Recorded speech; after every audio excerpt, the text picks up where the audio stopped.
Hey, everybody, this is Dr. Bill Janishak, and welcome back to the Conquering Stress podcast.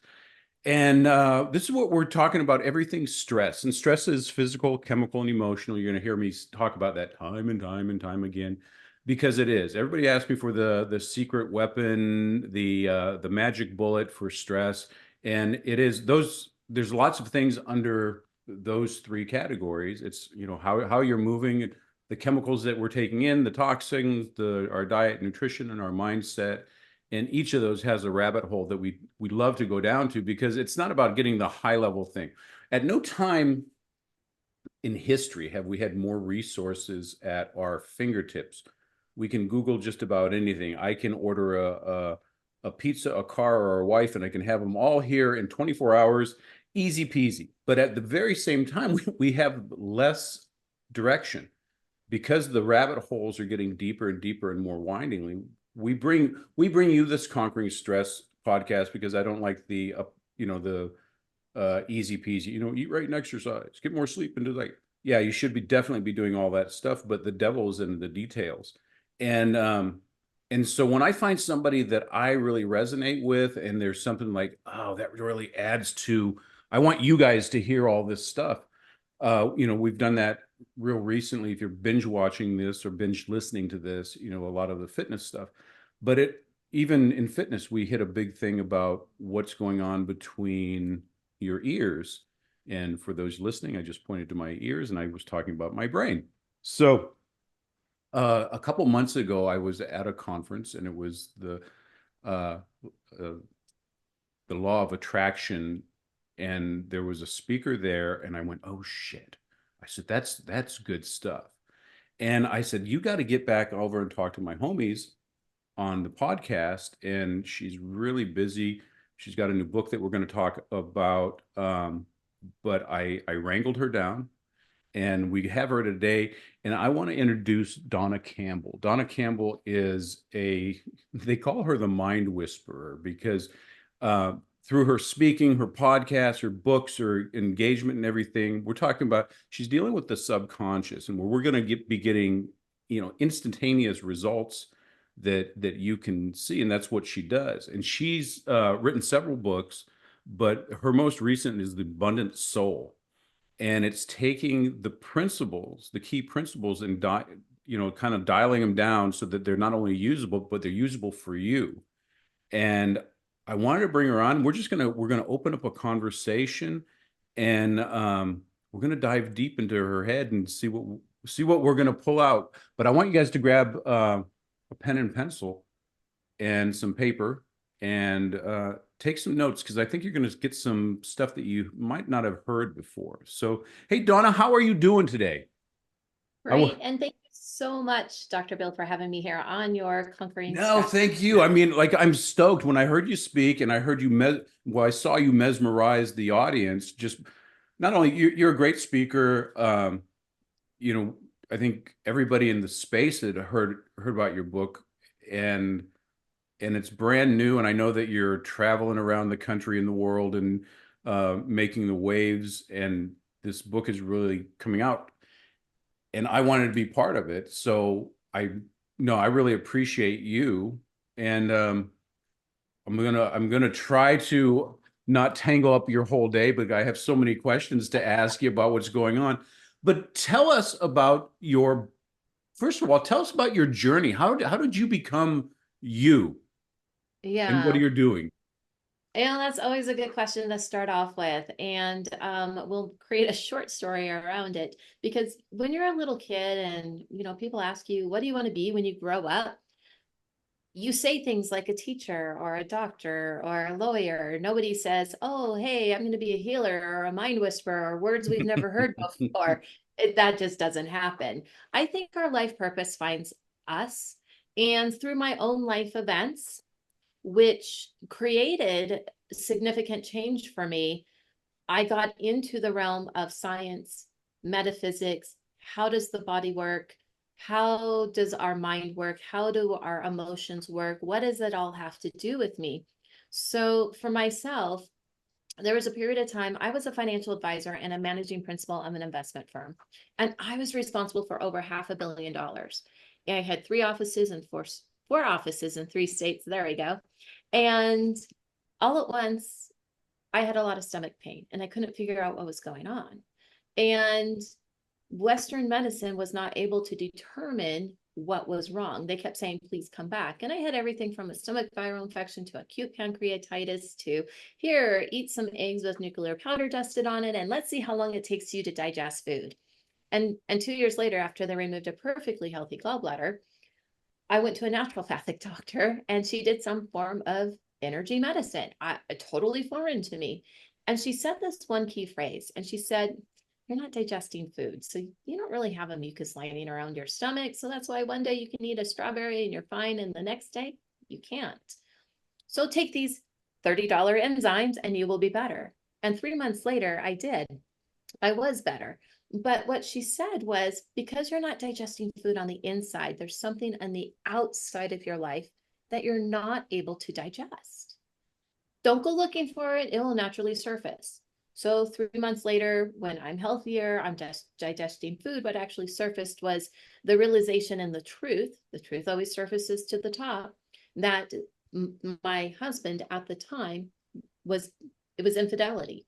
And so I left the marriage and I had 2 small children at the time, not even in school yet. I left. And so I was a single parent.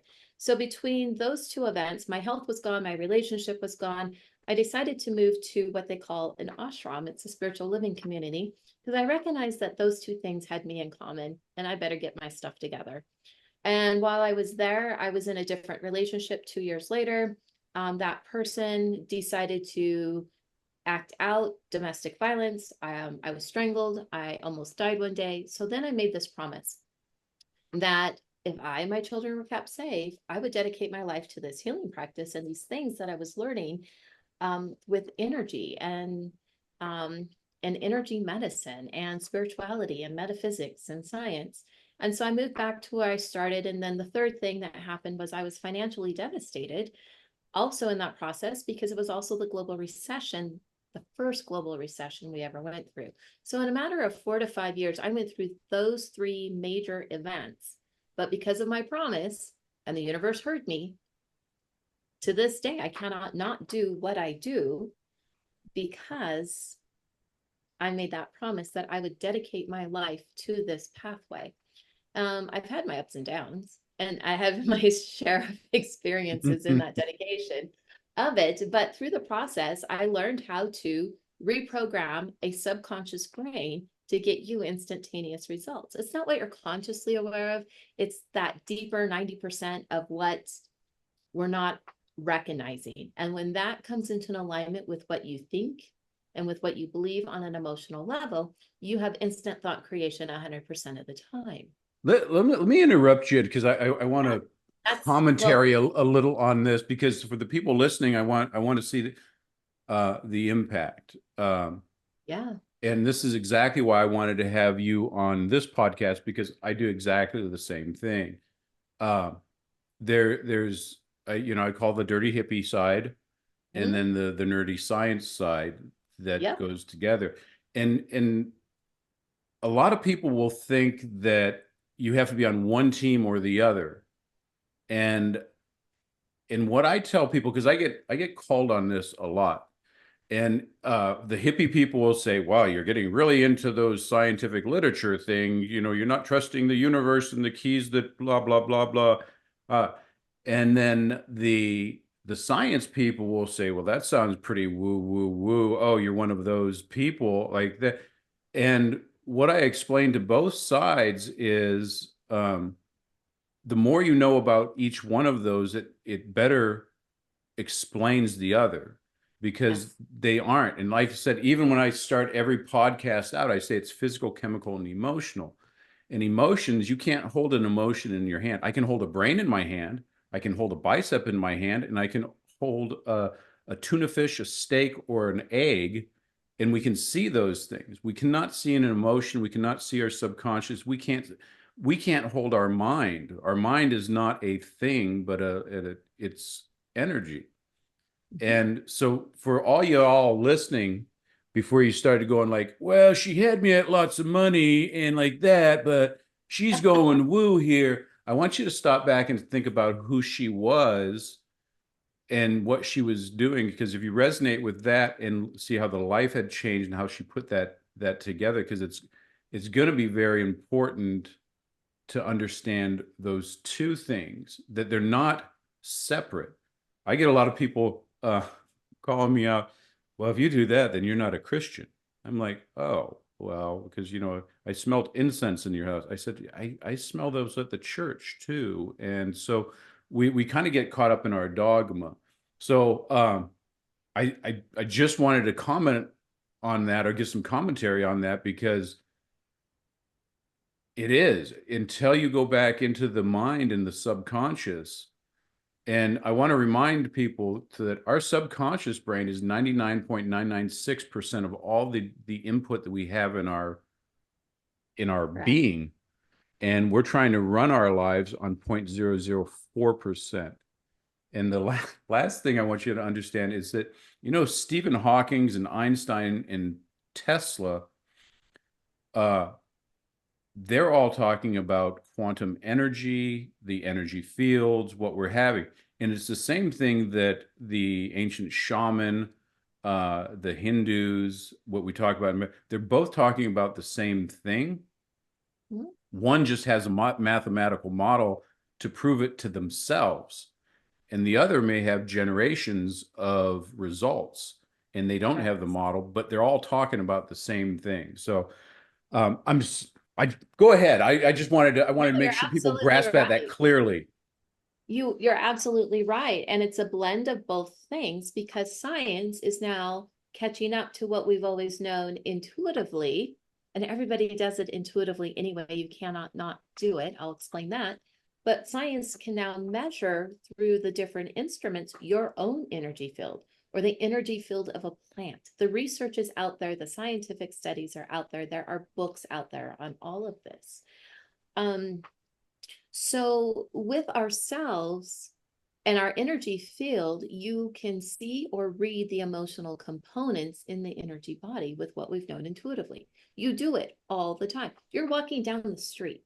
You know, if the person's coming towards you is a good person, you're going to say, hello, hi, how are you? Great to meet you.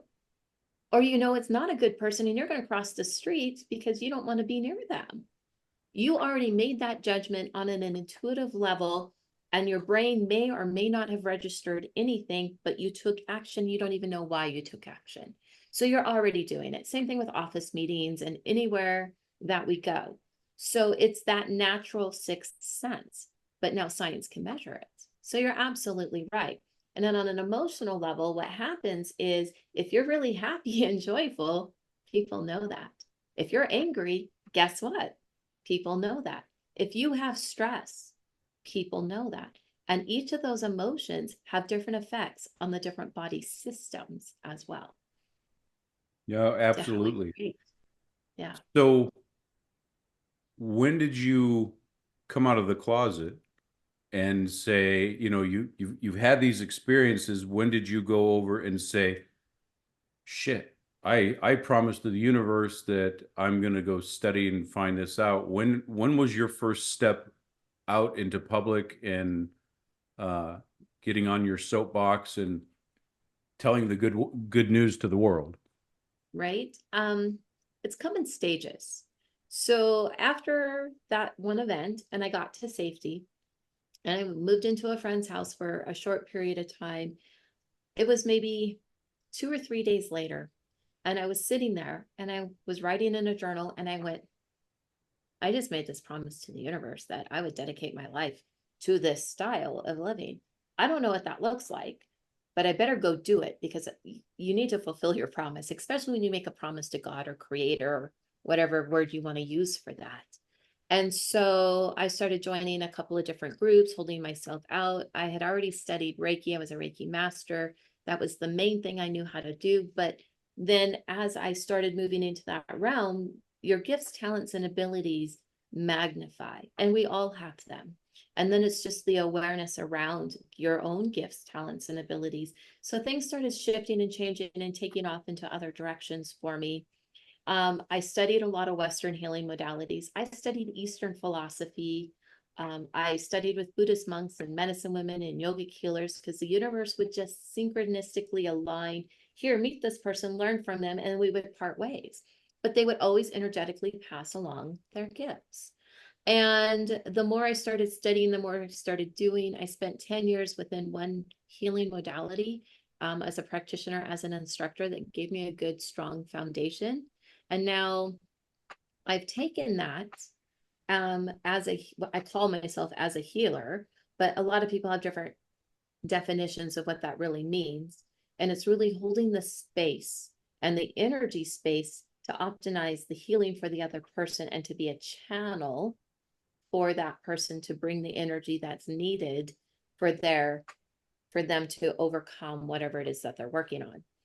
And over time, the last 4 or 5 years, it's like, it's time to take it to the next level. So I started writing, I started speaking, I started doing podcasts. I have my own podcast. I started doing retreats, different shows, event planning, all of those things, because those are all vehicle avenues to express how healing can be transmitted. And if somebody can read a book, watch a show, and you receive something from it as an aha, and your life is better because of it, then I did my job. Wow. So, so tell us about how, I want to hear about Abundant Soul. Like, Yes. was that drawn out of you? Did someone kind of beat you into submission until you finally wrote this book because it was in such Right. demand? Was it just, did it come to you, or were you laboring over it for a year and it finally came to be? Because it's been great reviews. I know you passed it out over at the Law of Attraction event that we were at, and you could hear the hum in the background. So, oh my God, Abundant Soul, this is just awesome, like that. So, where did that come from? You know, I like to do things backwards. It's not in an illogical order. The way my brain works, it's not sequential. It's not 1 + 1 to 2 to 3 to 4. It's like 1, 17, 5. Oh, look, we're done. I still have to do all the steps. I just do them in a different order. When I went to write The Abundant Soul, I had the title of the book, and then I had the subtitle of the book, and then I had made the cover. But then I sat there and I stared at it going, I wanted it to be a revision of my first book. I didn't like how it really turned out. Most people will say that with your first book. You don't like it, you just end up redoing it. And I didn't want to write it in the same style. And then somebody said, well, what really sells is self-help novels. So write it as a self-help novel. I've never written a novel before in my life. I didn't know how to do it. But I studied, I took a course, I wrote, outlined everything that I needed to. I did my character development. I had my storyline. I knew exactly what needed to go in it. I had all of my principles that I wanted to teach and illustrate from the first book, but applied in story format. So when I actually sat down to write the book, I wrote the book in 2 months. Wow. It took about 2 months to develop it, but I already had the information because I sat on it for so long. So it didn't take a long time to do, but I was very focused, and I spent many hours each day putting it together because it's what I wanted to have come out. Some of it is what is called channeled, receiving information that you didn't know it was there until you're writing it, and it just flows out of you. And I'm exceptionally proud of how this book came out compared to my first book. And I absolutely love it. And people have been really resonating. It's a very simple read. It's not hard to understand. Let me ask you a question, because you were saying earlier that you were journaling, and you journal every day. No, not every day, but Okay, well, I go in streaks. Sometimes I do, and then I'll take a couple months off, and it's like, oh yeah, I should probably write down a few things, and then it happens again. yeah, it was funny. I ever since I discovered journaling wasn't a punishment like it was in school, that I had to go out and write everything. I tried. I mean, for decades I had tried. I would go 3 months and then stop, and then I would start another one. It was the best of times. And I'm like, oh, when I finally relaxed, journaling is one thing that I do not miss. because when Right. you were talking about the channeling thing, is what I find is with automatic writing. And for those of you listening, is automatic writing is when your brain switches. It's like when I talk about, I think everybody's gone through that in school, that you've had a essay question and you Hmm. say, oh, compare and contrast George Washington and Abraham Lincoln. And you're all like, ah, and it's nothing but brain fart. And you're like, I don't know. And then you throw down the pen and you just go, I don't know. And you sit there and it goes, I don't know. They're just both presidents. And wait a minute. And they both wore hats. And then they came back. And then you start writing, and then things start flowing through you like it's writer's diarrhea. Hmm. And then you're looking at it, how much time? Oh no, I could write without. And it chant. And I don't miss is because like when I start journaling, I can be, oh, I saw a bird today and it was wonderful. And that reminds me. And then it will solve problems to questions that I don't even know.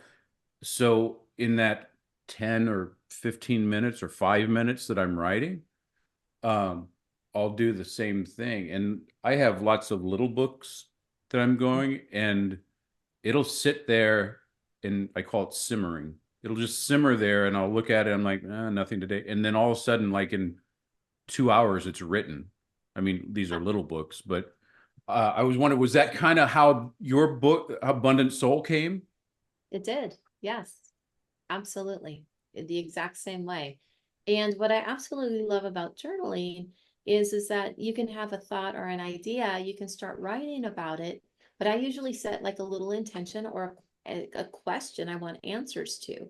And the answers are already inside of you. And writing for me just provides that outlet that I can see the answer. So a lot of my journaling, you'll see, um, I'm just rambling in the beginning, and then I'm like, I methodically write down a question, and then the answer just flows out. And I like to handwrite. I don't do it on the computer. I handwrite it. And next thing I know, I'm like, wow, dang, that was pretty profound. Where did that come from? And then it's like, well, it's the inside of you. And it's like having a conversation with yourself, but like another person is there at the It's same time. like your own. I'll do that. I'll have my I call it my like my Mount Rushmore of people, and Yes. I'll talk to my archetypes, Hmm.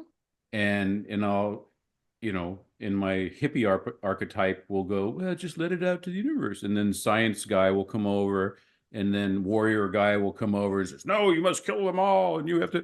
And but they're different perspectives, and you kind of get to put them together. But do you Yes. know, have you always written only by hand Um, for for your my journaling? personal writing, Yeah. yes. I've never recorded, I've never typed. Now, when I write a book, it's all typing on Word documents. Yeah. But, because So I do you type know fast, why that the handwritten is better? I have no idea.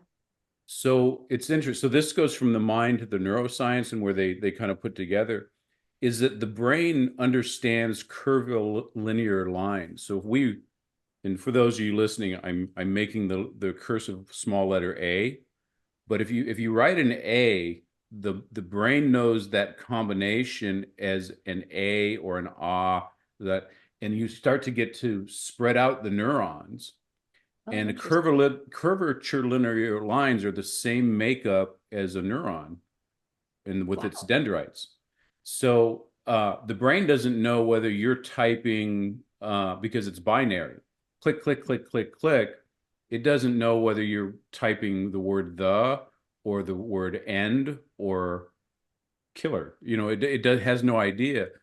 But that's why you'll get more flow in Interesting. that. Yeah. So it's one more thing where how the mind and the brain will go together, and Mhm. you'll make those connections of neuroplasticity. It's very interesting.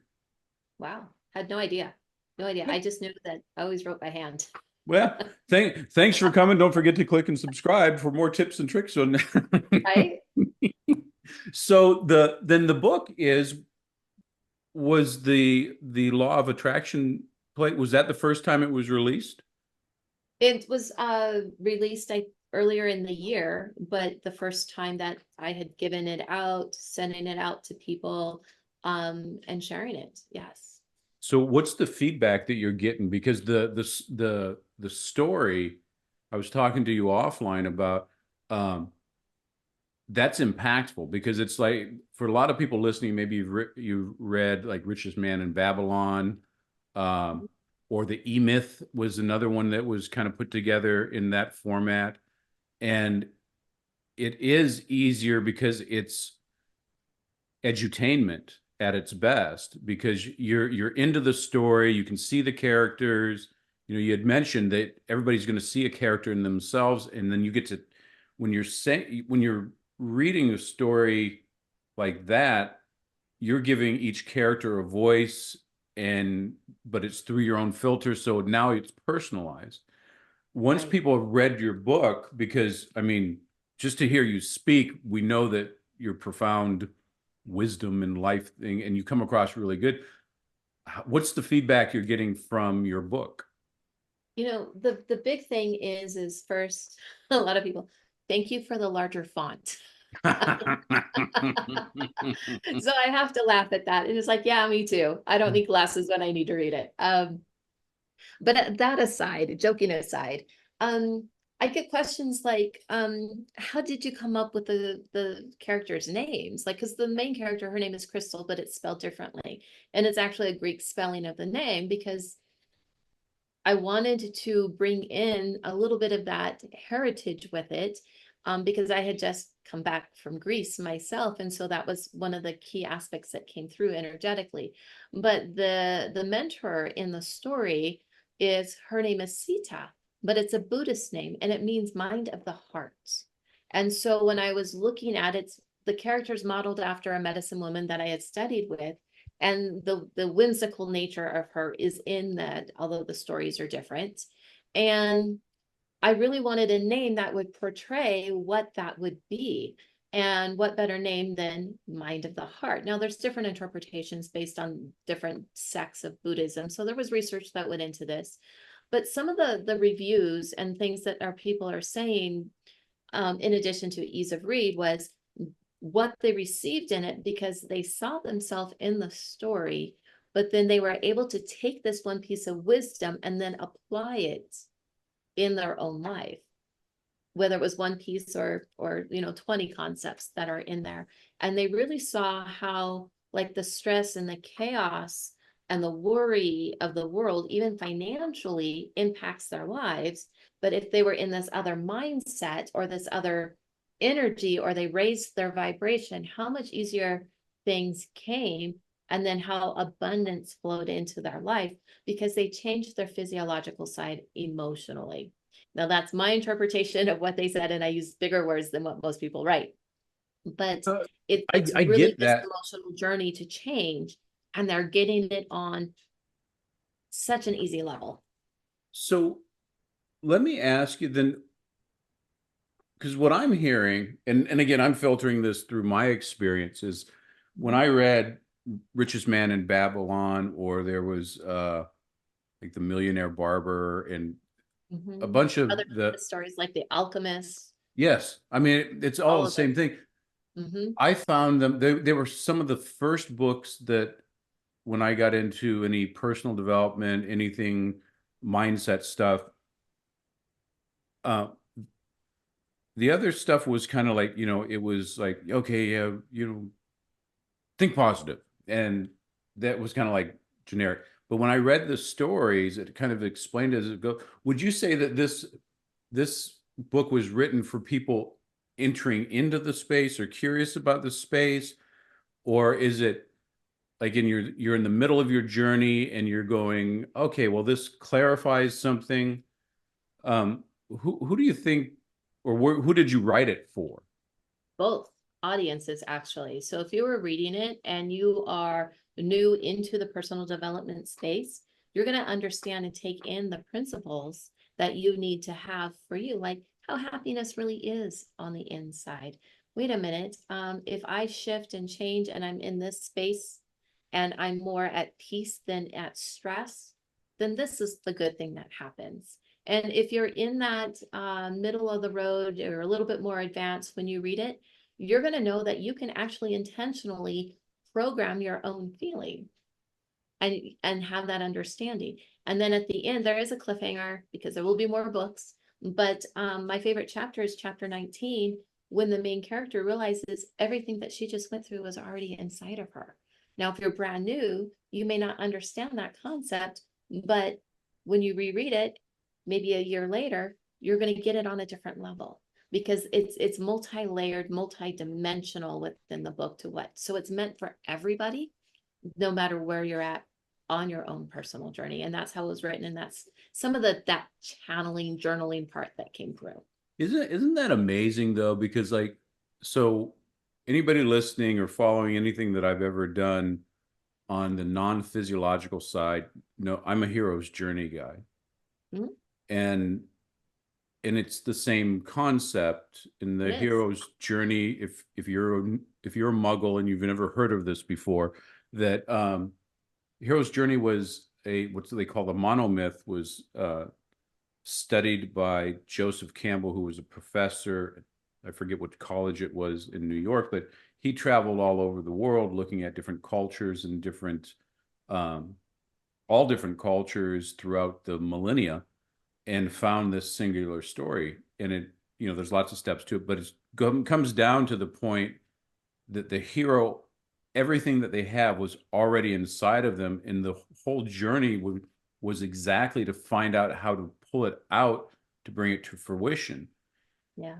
And here on the Conquering Stress podcast, the same things that you need to do to get you out of stress into peace are the Mhm. same things going to take you to peace, to unstoppable, unlimited potential. And it's not actually doing new things, it's getting all the crap out of the way that's preventing your natural abilities to do that. We've already have it in our DNA to express muscle growth and heart move and new red blood cells and new mindset, and we are already downloading the information because we're a conduit in everything, and we are all connected in, and I mean that literally, in through the field, through God's word, Buddha, universe, course, source, whatever you want to call it, of that there's something tying us together, and we can do that through whatever. But Yes, whatever. The whole mind thing is to get the stuff out of the way that we've been calloused or programmed in this small bit of our lives. And it sounds just like what your book is. Everything was inside of you. it is. Yes. And how we're programmed, there's 4 ways that we get programmed. Every single person goes through this, but to what we associate with our beliefs, with our thoughts, and each of those programmings denotes an emotion that will come up inside of you. So the first way that we actually get programmed is our direct experiences. So from the time we're born to the time we're in now, you have all of these life experiences moment by moment. And through those experiences, it's going to tell you, because your subconscious records everything automatic, and then we apply emotion and feeling to it. So you'll know if it's a good thing or a not so good thing, and that will tell you and give you a pattern to replicate throughout your life until you recognize that pattern and change it. The second way we get programmed is through our genetics and our DNA, because our ancestors went through different things, and that initial programming is in the DNA on a cellular level, and you will repeat those patterns from your ancestors and the people you're related to without even you knowing that you're repeating that pattern. The third way is on a historical level. And with history, it's what was happening at the time and throughout the history of the land that you live in. So, say, for example, we went through here in the United States the Great Depression, and then because of the stock market crash, but then media said, a nation crippled. And because of that, people developed polio because they believed it. And that's why some people had that and some people didn't. And so that's something on a historical level if you resonated with it. And then the last area where we actually really get programmed at is in our what I call social conditioning in our media, the music you listen to, the TV shows that you watch, the movies that you go to, and what you actually have on social media. All of those things are programming you. So we have all of these external sources programming you. And then on the inside, you are determining where you're at, what you need to do, how are you going to work through it, and really what are your belief systems around it. But it all happens on such a subconscious level that you're not aware of what's already in there. But if you go back to the emotional component to the things and assess how you feel, you then have the power to shift and change it, and then reverse the programming or change everything that that emotion is connected to. And it works physically, mentally, emotionally, spiritually, financially, on all of the different energy bodies that we have. It's interesting with that because I've talked about that same thing as well. Mhm. And then I get people to say, well, I like data and science. And the challenge with that is because no one's a bigger fan of randomized controlled studies than me, because we want to see what works and what doesn't work. But one of the challenges and one of the limitations that people have, and they never think about, is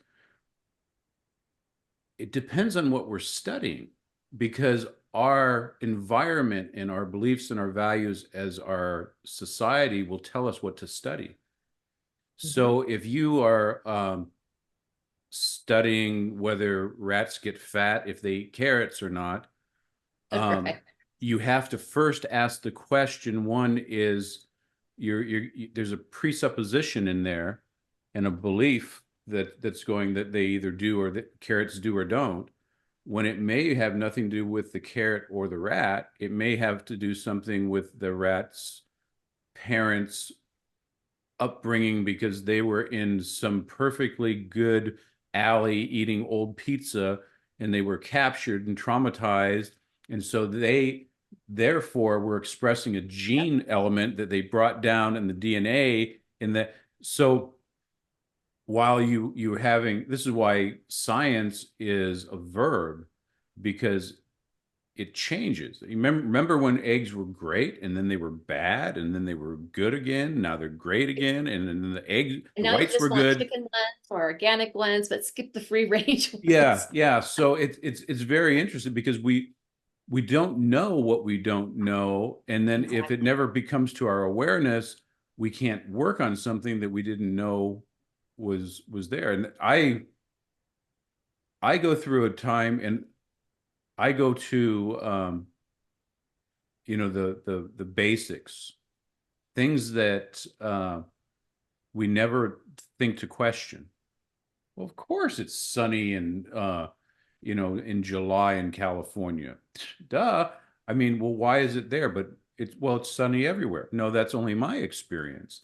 Yeah. And that's my reality. And again, we always go back again to the hero's journey, when it always starts out in the ordinary world. It was like, what is your ordinary world? And define it. How do you know it? And we never think about tearing apart the things that we take for granted. And then once you open that box, you go, oh, and it all depends on what we focus on. Yeah. So Absolutely. it's very interesting. So I got another question with the book. Now you're having some people, they're actually doing like group studies and book clubs and the Yes. like over that.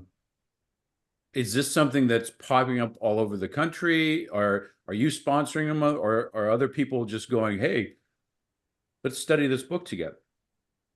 Yes, people I know from other communities, and they will message me and say, hey, would you be interested in doing a book study? This is how I have mine set up. And of course, I say yes. So they get together, they get the book, they all read it within a certain time period. And then we have two different dates set up for their community where I'm coming on as a guest, and they can ask all the questions about the book, how I came up with things, what was it like to write the book, whatever they want to know. And it's an open forum. And so so those things are happening. Oh, well, I think that's awesome. Um, well, you know what? I wonder, would you be, if you guys are listening to this, what if we did a book club on this? Because like right now, like the Kindle version of this is just like 99 cents. You're giving it away as much as Bezos will let you, right? Pretty much. You can't, Amazon does not let you make a coupon for it to be free. I tried that. I was told there was a way to make it free. I couldn't figure it out. And then the lowest pricing I could go was 99 cents for Kindle. So it's like, okay, it's digital. You guys can have it. Just get the book and read it. And yes, let's do a book club and let's put it together because I want the information out there. And if people can heal from it or have a better day from it, or they feel better because of it, or put a smile on their face, then why not? Why No, not? okay. Then I'm going to put you on the spot then. Why don't we do this? So everybody listening, if you go to Amazon and we'll have the link in the show notes here. Go if you're a hardcover book, go buy how much is the hardcover or the paperback? I want to say the paperback is 19.99. I think the hardcover is 24.99. All right, so So 25 bucks, 20 bucks, or 99 cents. So if you can do that, go ahead and buy the book and read that, highlight it, and then we can do a book club. We'll do something with you guys. And then if you got the 99 cents, if you can't afford the 99 cents, then steal 99 cents and get it because you're going to need it. it's Because less if than you a don't cup have of 99 coffee. cents, then you You have can to get a get, whole book for less than a cup of coffee today. yeah. So do that, and then we're going to get your on-air commitment to come back over and talk about it with our people. Yeah, absolutely. Absolutely. Well, Let's do it. there we go. That'll be awesome. And then lastly, because I know you got to run, you're off doing more, talking about the abundant soul and what you do. Um, are you taking clients on personally now, or are you just doing the book? I do take personal clients. I do teach everything that I talk about. So I do have a digital course set up. I also teach live on Zoom. And I have one, it's called the Financially Fit Transformation. I'm going to do a little bit of rebranding and we'll put it within also the Abundant Soul also. So I teach everything that I do. I do retreats. I do personal clients. I do custom work. I take on personal VIP clients to work with and throughout the year, based on what level you want to be at and really how much work you want to have done for you. So So I so can do it for you, or I can teach you how to do it. so somebody's out here and they're resonating. They are totally vibing with Dawna Campbell. They're saying, you know what? I was this Wall Street, mover and shaker in the financing, and I'm high in the business and I'm getting all this stuff done, and I don't feel good. And I know there's another portion, and maybe I need to look at my spiritual, emotional, total hippie, vibing, total health kind of person. Um, what are they feeling that you're going to help them with? Who needs to call you if they're having X, Y, and Z Uh-huh. that you can help Um, them with? right. So if you're in the stress, worry, depression, anxiety, fear, anger, resentment type of categories, and you want to live more in the peace, joy, abundance, happiness, bliss, euphoria type of category, then we need to talk.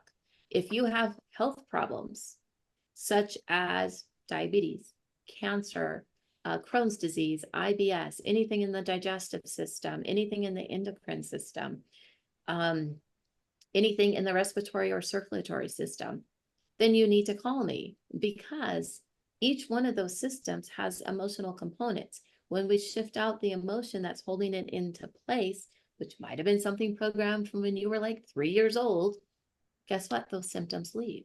Those things, the physical level dis-ease leaves. If you want to increase your abundance, 25% or more, that's the minimum I've ever seen, but most people, after working with me 2 to 3 years, you're between 50 and 75%. Although that seems lofty, I have numbers to back that up. Income to increase back to you, guess what? money is also emotional, and how you think and feel about yourself is how your money supply is resonating in the outside world, because everything comes from the inside out. So if you want in that realm, you need to contact me. Relationships, same thing. Everything comes down to the exact same microcosm, which is you. And when we shift and change those pieces within you, then everything else in your life changes. So you might be coming for abundance, but guess what else is going to take off? Your relationships are going to take off, your health is going to improve, because the universe is all. We're the only ones that separate or compartmentalize. There we go. We can't work on one area without working on the other area, because it's all interconnected. And so when we shift one area, everything else automatically aligns. All right, let me ask you another quick question, you dirty hippie making promises that how could you possibly, my doctor says that your emotions have nothing to do with your tummy ache or your headaches or your leaky bowel or your left ear humming. How do you know that's true? How could you possibly know that? Yeah, well, let me ask you, when your doctor told you that, how did you feel? When that doctor gave you that diagnosis, how did you feel in that moment? Well, tell me. But Yeah. Well, I felt terrible. I, yeah.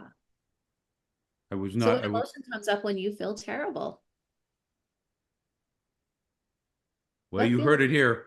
You know that true. And I wanted to pull that out with you because I deal with that all the Yeah, time, daily basis yeah. on we're working on stuff and they've gone to specialists and I love Been there, I done that, spent 5 years doing it. yeah, I the stories are and I will say that medical doctors, the medical environment, they save lives every day, and they're wonderful people with great intents.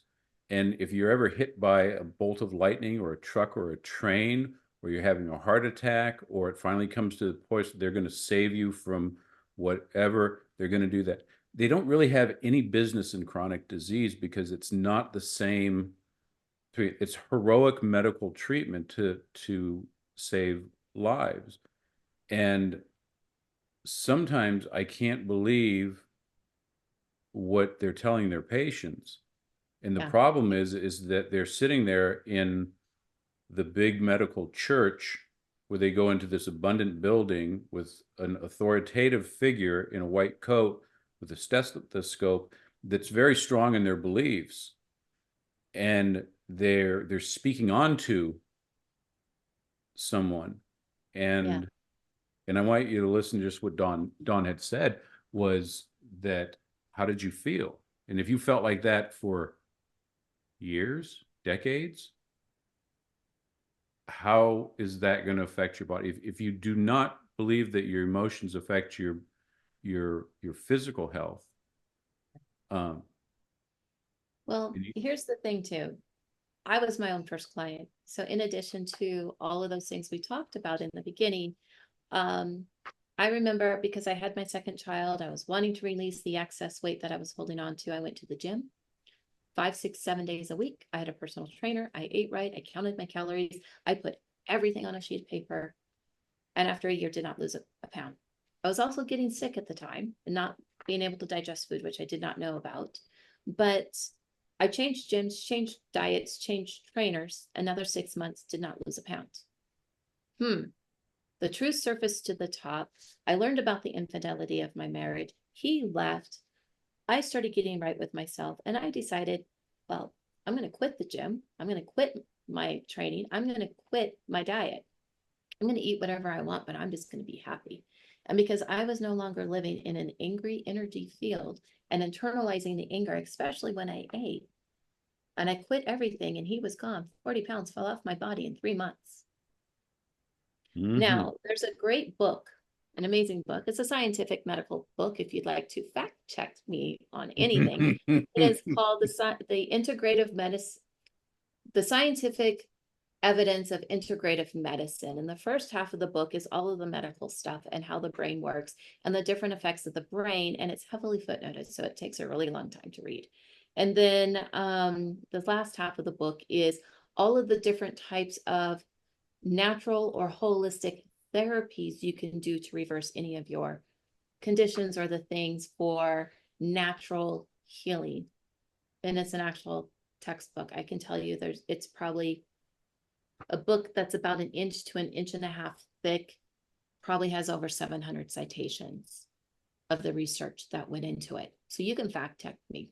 Yeah. I have an earlier version of the book. I should probably get an updated edition, but that book probably runs about $120 now today.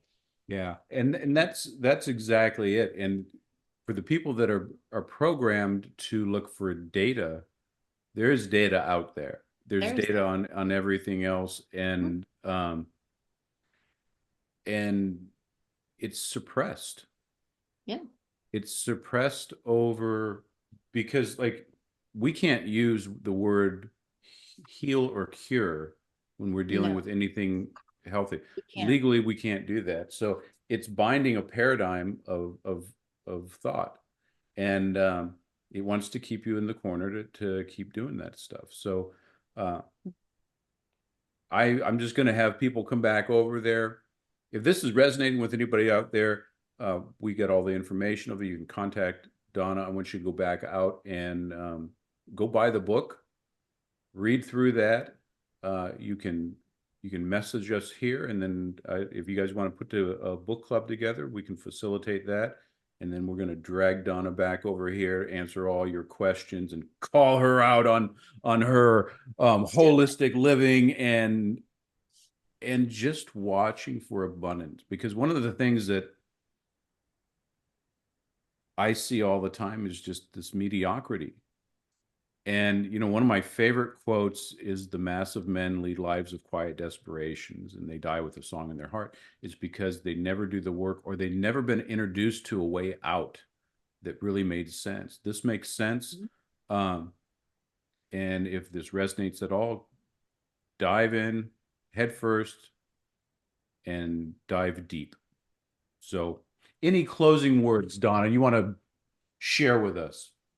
Yeah, absolutely. Back in the day when I went through all of those not so good things with my health and relationships and all of that, I wrote in my journal this mantra that came through me. And today, I actually have it hanging in a painting that a friend made for me in my home. And it says, trust and you will see, believe and you will know, have faith, all is well. Follow your heart and spirit will lead you. That's awesome. That is awesome.